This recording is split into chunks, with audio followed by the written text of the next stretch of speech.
کہ ہمارے اس دور میں لوگ دین کے بارے میں جو بات کرتے ہیں تو لوگوں کو جو ہمارے بچوں کے سوال ہیں، ینگ جنریشن کے سوال ہیں، لوگوں کے ورکنگ پروفیشنلز کے سوال ہیں، اصل میں یہ صورتحال سمجھنے کی ضرورت ہے کہ ان لوگوں کو دین کی تعلیم ٹھیک سے دی نہیں گئی، اور ان کی غلطی نہیں ہے.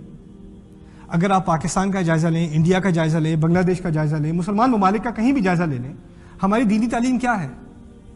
ہماری دینی تعلیم میں کچھ صورتیں یاد کر لو، یہ سیرت کے جو 2-3 جو مارکے ہیں، غزوے ہیں، ان کے قصے یاد کر لو، یہ 10ویں جماعت میں امتحان پاس کر لو، بس وہ پاس کرنے کی دیر ہے، پھر اس سے کیا تعلق ہے تمہارا؟ 2-3 صورتیں یاد کر لو، مولوی صاحب کو زبردستی گھر پہ بلا کے ایک دفعہ قرآن پڑھا لو، ایک دفعہ ایک جلد سے دوسری جلد تک، یہاں آخر تک جب آپ نے مکمل کر لیا قرآن تو آپ قرآن سے گریجویٹ ہو گئے، اب اس سے واسطہ کرنے کی کوئی ضرورت نہیں، اب یہ صرف جنازے کے ٹائم پہ کام آئے گا آپ کے، ٹھیک ہے نا؟ آپ کا اس سے اور کوئی تعلق نہیں ہے. اور پھر اس کے بعد اس سے اوپر بڑا مسئلہ کیا ہے کہ جو لوگ دین کے نام پہ بات کرتے ہیں وہ ایسی الٹی سیدھی بات کرتے ہیں کہ لوگوں کی کو پڑھا لکھا انسان کی بات سن کے کہے گا یار یہ لوگ تو پاگل ہیں یار، ان کی بات سنوں میں، ان کو بھی بولتے دیکھا ہے، یہ کیسی الٹی سیدھی باتیں کرتے ہیں. اصل میں ہوا یہ ہے کہ جو پڑھا لکھا طبقہ ہے نا ہماری سوسائٹی کا، ان کے دماغ میں اب یہ بات بیٹھ چکی ہے کہ جو لوگ دین کی بات کرتے ہیں وہ عقل کی بات نہیں کرتے، اور کافی حد تک ان کی یہ تنقید صحیح ہے. ہماری سوسائٹی میں بہت سارے لوگ ایسے ہیں، بہت ساری مثالیں ایسی ہیں، لوگوں نے دین کے بارے میں ایسی الٹی سیدھی باتیں کی ہیں، ممبر پہ کھڑے ہو کے بڑے بڑے جلسوں میں ایسی باتیں سننے کو ملتی ہیں. میں کبھی کبھار مجھے کامیڈی کا خاص شوق ہے، تو جب میں امی کے گھر جاتا ہوں تو ان کو پاکستانی چینلز دیکھنے کا شوق ہے، میں دینی چینل میں دیکھتا ہوں، مجھے اس سے بڑی اچھی کامیڈی ملتی ہے. لوگ کیسے سوال پوچھ رہے ہیں اور جناب کیسے الٹے سیدھے جواب یہ لوگ ٹی وی پہ دے رہے ہیں اور لوگ دیکھ رہے ہیں، اور کہاں کی بات کہاں.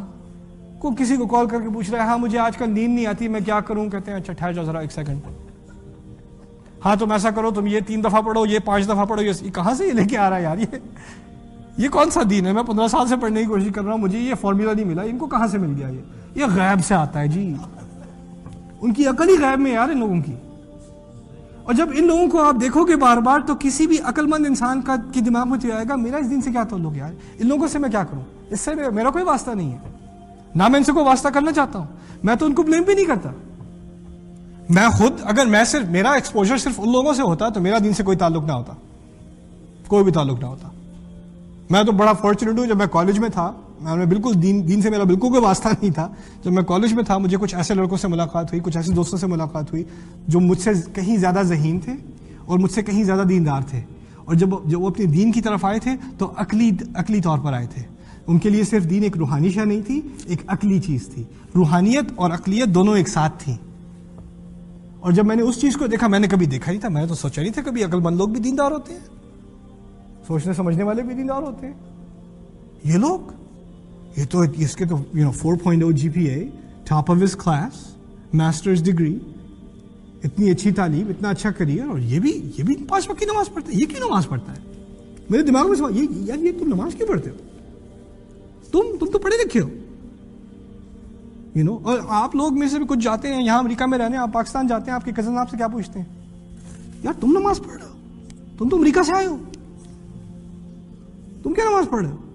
باقی سب مزے میں بیٹھے کھا رہے ہیں ریسٹورینٹ میں، اذان ہو رہی ہے، وہاں تو کہتے ہیں اذان بج رہی ہے، ٹھیک ہے نا، اور آپ اٹھ کے نماز پڑھنے کے دیکھو ذرا یہ مولوی صاحب آئے ہیں نماز پڑھنے.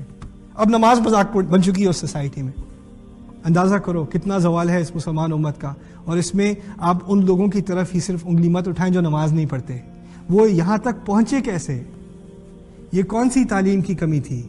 یہ کون سی ذمہ داری تھی جن لوگوں نے دین سکھانا تھا انہوں نے کیا الٹی سیدھی بات سکھانی شروع کر دی؟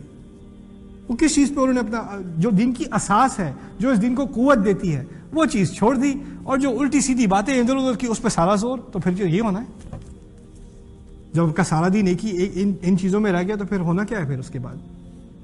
تو یہ بات میں آپ کے سامنے رکھنا چاہ رہا ہوں کہ اس دین کی جو اساس ہے اس کو مت بھولیں، اور جو ادھر ادھر کی باتیں ہیں نا ان کو ادھر ادھر کی باتیں ہی رہنے دیں.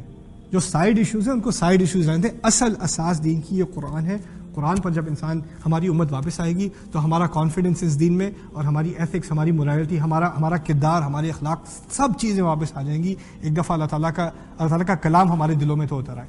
اللہ تعالیٰ اس کلام کو ہمارے دل و دماغ کو اس کلام کے ذریعے روشن کرے، اور اللہ تعالیٰ ہمیں اور ہمارے آنے والی نسلوں کو اس قرآن کی زندہ مثال بنائے۔